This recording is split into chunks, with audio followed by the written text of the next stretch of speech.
So here are three images on the screen, and from the first look, they would look absolutely identical, but they are not. Here's the big difference. The first one is 3.88 megabytes. The second one is 6.28 megabytes. And the third one is a whopping 38.4 megabytes. That's a huge difference in size of identical looking images. And these are the common things that website owners, that means you, might not know about, which cause your images to be very, very big on your site, which causes you revenue, slow website speeds, and a lot of headaches. So in this video, I'm going to tell you all the things you need to do with your images so your website remains fast and they're easy and free to do as well. Let's begin. So the first thing I'd like to clarify before we get into the nitty-gritty is, why do we need to do this? So let me show you a simple calculation to explain to you how big of a difference this can make. So if you do all the things that I mentioned in this video and you just save total of 1 megabyte for all the images, let's save that. And if you have 1,000 visitors on your website every day, that means an extra gigabyte of bandwidth saved per day. So if you have more images, or you save 10-20 megabytes of total image size by following this tutorial, and you have more than 1,000 visitors, you can imagine how much bandwidth, that means speed, and how much cost, because you're paying for bandwidth as well, you are saving if you follow all the instructions in this video. So that's why this is so powerful. And images are, from you can understand, are one of the biggest things on a web page in terms of size. So your web page might load very, very fast, but with a lot of images, it might not be loading fast because the images are quite huge. So it might cause your website to slow down, poor experience for people, and just you're wasting money on the bandwidth anyways. So let's get into the technical details on what things you need to do on your images to make sure you have a great experience, or your users have a great experience on your website. So the first thing that you need to do on your website is choosing the right image format. If you remember the first graphic, they looked identical, the images looked identical, but the big difference was the image formats. And one of the formats was correct and rest were not optimized. So let me show you the actual graphics and the actual images and talk about, hey, what were the things you need to keep in mind when choosing image formats. So this is the exact image you see. And you can see I have three variations of the same image on my computer here. One is a JPG, one is a PNG, and one is a WP or WebP image, not WP, WebP image. And you can see the difference in size. The first one I mentioned, 3.38 or 3.88 megabytes was the WebP version. The second one was the JPG version with 6.28 megabytes. And the last one was PNG, which is not optimized format, and that is for 38.4 megabytes. And this is the image. Just to clarify, I'm talking about the same image. So which format should you use and when? That's the big question. So let me clarify that with an example. So if you want to add any kind of pictures, so let's say you take a selfie, you take a picture outside, you're cooking, you are taking pictures of your gardening or anything like that, then you need to use JPG image format. JPG is the most recognized image format on the web. So this is the image I downloaded from Unsplash, and any image you see here, which is basically a picture, is supposed to be JPG. Otherwise, it'll be too big if you use a PNG. Now, when do we use PNG? Well, PNG is usually used for graphics. So in this case, illustrations. So you can see, if you see this kind of illustrations on the web and something with a transparent background, then PNG is probably the right format. And don't worry, PNG with illustrations, the size will be much, much lower compared to, let's say, what you saw right here with the image, which was 38 megabytes. So illustrations will be quite small. So that's the right format for illustrations. And of course, we have GIFs as well. So if you go to a GIF or GIF, however you like to pronounce it, that's for animated graphics. So if you want to embed some of this, you need to use a GIF. Now, one thing you might be wondering, that I showed you the JPG version or JPG format, the PNG format, and the GIF format as well. What about WebP? WebP is supposed to be the smallest one. When I showed you the images, it was the smallest one. What about that? So WebP is a more modern image format. So if you go and download images from the web, from some stock website, you won't probably find them in WebP, but it is an ideal format to use. So instead of finding assets in WebP or making the decision that, hey, I need to use WebP for this, WebP is a format that you can think, hey, I'll download the images in JPG and then convert them into WebP. And I'll show you the process how to do it. So don't worry about that. So WebP is also great when it comes to image compression and using image formats, but do keep in mind the compatibility on your website also matters, which I'm going to talk about. So for now, just understand when to use JPG, PNG, and GIF formats when deciding which format you should use on your website. Once that's done, we can move on to the next step. So once you've decided on the format and you understand which format to use for which type of images, the next thing to understand is resolution and what's the ideal resolution of images you should use on your website. Now, what does resolution mean? Resolution literally means the number of pixels or the dimensions of pixels.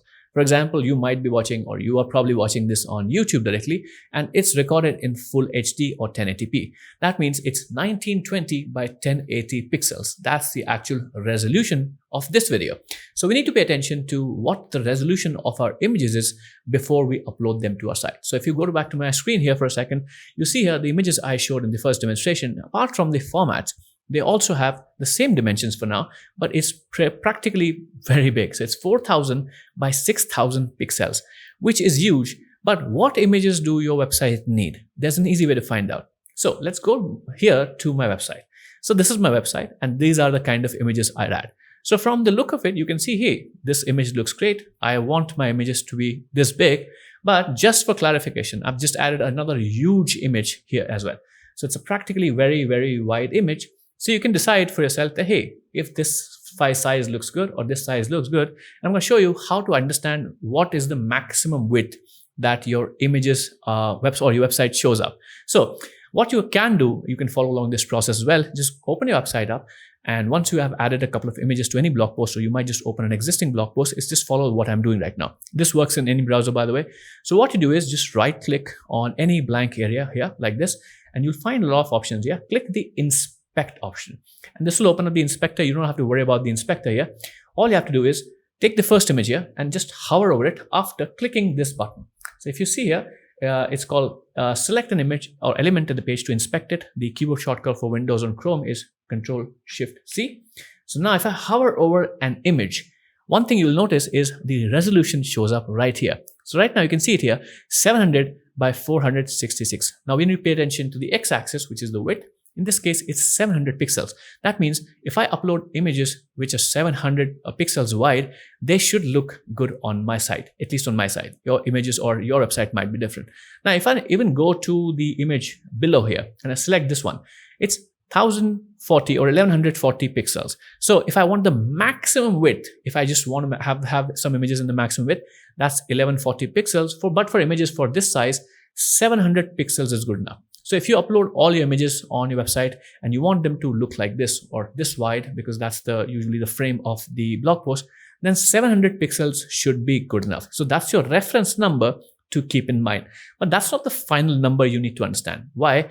Because what you need to do is double this number and then use it on your site. So for example, if you also see a width of 700 pixels, that means you should resize your images to 1400 pixels in width. Why 1400? Double of 700? Because on your computer, you might not have the highest resolution display. For televisions, the resolution might be different. And for high resolution devices, for example, some laptops, you might need more resolution on your images. So it's a good idea to save the images in twice the resolution that you want to usually display. So if you see 700, then do 1400. And if you have 800, then just do 1400 and so forth. So that's the maximum width you should be resizing your images when it comes to dimensions and resolution. But how do you actually resize your images? Let's talk about that as well. So now you understand, hey, which image format to choose and what should be the ideal resolution of my images. It's time to actually convert the big images that we have to smaller sizes. How do you do that? There are multiple ways to do so. So you can just literally Google or whatever search engine you use, resize images online, and you'll find plenty of options, literally hundreds of websites available that will allow you to do this for absolutely free. So what I did was just make the search and just chose the first one, which is imageresizer.com, and just open this up. So let me show you how this works live. So what I've done is I've downloaded one more image to my computer, which is this one. And this is more of a, I'd say, a horizontal image, a portrait, or not a portrait image, a landscape image compared to the portrait images. So this one is 7360 by 4912 pixels. So we need to compress it to, according to my website, 1400 pixels wide. So what I'm going to do is just take this image and drag and drop it here, which is how this particular website works.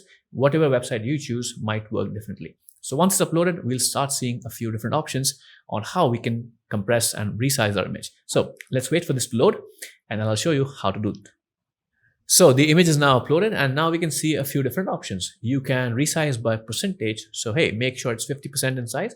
But in this case, we know the dimensions. So what I'll do is I'll just go here and type in the dimensions I want. So according to my website, that's 1400 pixels wide, right? So enter 1400, and it'll automatically calculate the height in pixels because I've checked this, or it's automatically checked lock aspect ratio. So we can see the details here that, hey, it's 7360 pixels by 49112, which was the original resolution, and the compressed resolution will be this. And we have options to rotate and even crop the image. So if you want to crop it first, you can do that as well. So that's pretty cool that you can do here.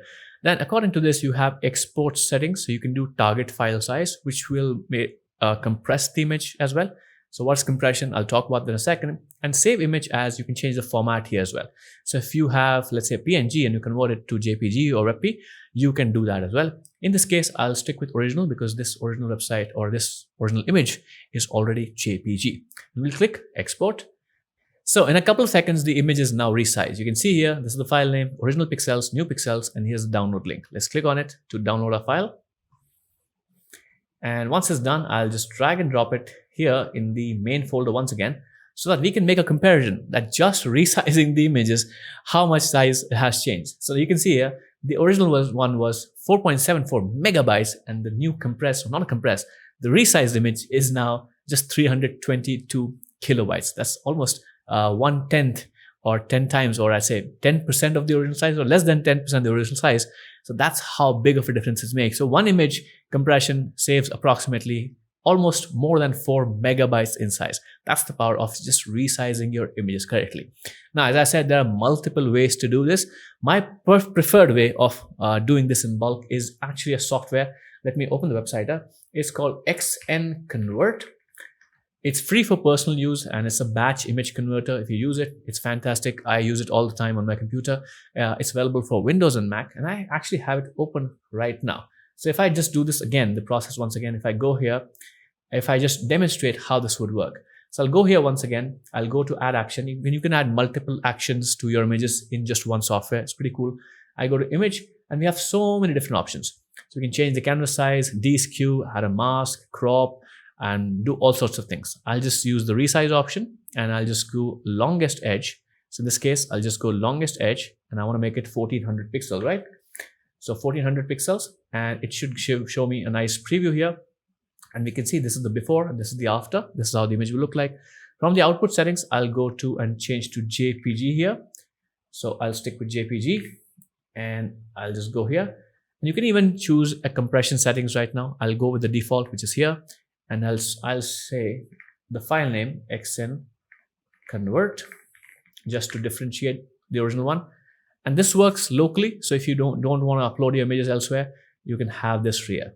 And now you can see we have an XNConvert image as well. It's slightly bigger in size, 351 kilobytes, but still makes a huge difference. But the benefit here is that if you have hundreds of images you want to work with, you can just process. I have literally processed thousands of images in one go, in one batch in XNConvert. Works fine, and with multiple operations. So I use it all the time. It's free for personal use. You can check it out. These are two ways to resize your images for the right format. But I've been mentioning a word called compression. So what is compression? Let's talk about that as well. So let's talk about compression now. I already talked about what resizing means, which is reducing the physical number of pixels on an image, but compression is slightly different. Think of compression as a quality metric. So if you could reduce the quality of the image just slightly, then nobody would be able to notice, but the size would still change, and small sizes can make a big difference, which I already demonstrated. So I already kind of demonstrated when I converted my image using XNConvert, it had a quality metric. So we can use compression to our advantage, because if we reduce compression, or I'd say reduce the quality overall, but the image still looks great to the end user because the perspective or they can't make the difference, then still you're saving on a lot of bandwidth. So let me demonstrate the same process. I'll reduce the quality a bit. We can judge it. And I'm going to tell you one of the easiest ways to do all of this automatically, because this seems like a lot of work. So let's get to that. So once again, what I'll do is I'll just head back to XNConvert, which is my software of choice. And the file is already here, right? We already compressed it kind of. So in this case, I am not changing anything else. I will just resize the image once again. The output, I'll change the name to _2 so we can differentiate. And in the settings here, I'll change the quality from 90 to 80, which is a form of compression. So if I go here and make it 80, you can kind of say that, hey, the image is compressed a little more while the dimensions remain the same. I'll click OK, click convert, and it'll take a second, and it's done. So let's open the image again once up. So the original one, which is the image we worked with, was this one, and it was 4.74 megabytes and was 7360 by 4912 pixels. When we converted it for the first time using the online website tool, that gave us a 322 kilobyte image. And then we converted using XN Convert with 90 as the quality. That was 351 kilobytes. But if we convert it now, or the second option now, we can see it is the underscore 2 is just 224 kilobytes. So it's a massive savings. While if I open the image up here, you might not be able to make the difference. Let me open up both images side by side and tell me if you can make the difference. This is the first one and this is the second one. I'm just going to overlay them on slightly. And probably if you're seeing this on the screen, you won't be able to make the difference. And that's what the point is, that if you use both of these images on your website, your end users might not be able to see the difference, but the size difference is actually massive, almost like 20-25%. So that's where the bandwidth savings come from. So now you know which image formats to use. Now you know how to compress your image and what should be the size, and also what should you resize the image to. So now you know all three things: which image format to use, how to resize your images, what size to resize your images, what is compression, how to use it. But you might be thinking, this is too much work, and it is. So let me show you the easiest way to automate all of this on your website. Let's go. So now the question remains, how do we compress images or reduce the size of images and manage the formats, all without losing our mind and doing this manually? Simple answer is using the power of WordPress plugins. And if you see here on my screen, we have one of the most popular plugins, image management plugins or image compression resizing plugins available for WordPress, which is EWWW Image Optimizer. It's a wonderful plugin. It's available for free, but does have some paid features if you want to upgrade. But I am using it on my site already. So let me show you how to install this plugin, or how you go about installing this, and what kind of features does this plugin give you when it comes to compression and all the other features or things I've been talking about. So heading back to my site here, what I'll do is to install the plugin, I'll head to the plugin section. I'll go to add plugin, and inside the plugin repository, which is here, I can just search for the plugin, which is EWWW, and it should show up. And as I mentioned, I already have this plugin installed. You can just install and activate the plugin. And once this is done, you'll start seeing some settings here and there for this plugin. So if I head into settings, you might find EWW Image Optimizer here. But let me show you what you should do once you install the plugin. So I'm assuming that, let's say if you're installing this plugin right now, you might already have loads of images on your site. So what about all these images that you already have? How do you compress them or do that? So let me show you that first. I'll talk about the settings and what happens when you install this plugin. So for that, all we need to do is head to the media settings here, because that's where the media is, right? So in the media, you already see one option for bulk optimize. This is added by EWWW Image Optimizer. So what this option lets you do is you click this and it'll scan your entire website for all the unoptimized images. And then you can decide that, hey, I want to optimize all this. So all the images that are already existing on your website can be optimized this way. Let me show you one more method, which is a little more as a nuance and control if you want to manage that. So if you go to the library option here, which is the media library basically, and you might have a different set of views here. So if you go to this regular view, which is the masonry view or whatever the view is, then you might not see anything when it comes to compression and changing things around. But if you go to the detailed list view, this is where you'll see a big difference. So what you see here, you can see here Image Optimizer as a heading or column here, which you can use to compress and optimize the image manually. So you see here, if you scroll down a lot of images, every image has this option here. So you can see here that this image, you have 10 sizes to compress, because WordPress saves multiple sizes of the same image. And you can optimize this right now directly, and you can also convert the JPG to PNG. Now, of course, since this image is a picture, you don't want to convert that to PNG, but the option exists right here inside your website now. So if I click here, optimize now, it literally optimizes the image right now, and you will be able to see the amount of savings that this does. So 1.7% of size reduced for just one image. So if you have 100 images, that's a lot of savings. So you can do this or convert the image here, and you can just do this manually or bulk optimize. But what about the settings, right? So let's look at the settings too to understand what kind of settings does this plugin offer so we can optimize this. So let's head into the settings of WordPress here. Where are the settings? Here they are. And inside the settings, we'll find the Image Optimizer or EWWW Image Optimizer settings, and we'll head inside the settings. Now, one thing to keep in mind is that you might need API key if you want to do like the commercial features or the upgrade. So you also have a premium trial here. But the goal here is that you have a lot of say configuration options for this. So the first few options, I'm talking about just a few options here. The first is max image dimensions. So here is where you compress or define what should be the maximum resolution for your image. So right now it's 2560. I can reduce this to 1400 depending on my website. That's the thing. And then you can add this missing dimension. I would recommend you enable this so that your website will have dimensions of the images attached to them, which will help with things moving around when images are being loaded.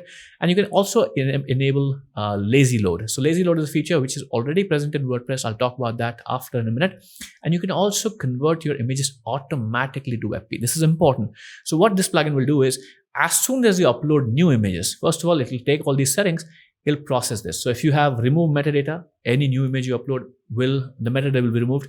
The image will be compressed and resized to these dimensions, and you can also convert them to WebP automatically. Now, the benefit of using the plugin to do this instead of you doing this manually is because the browser compatibility of WebP is not 100%.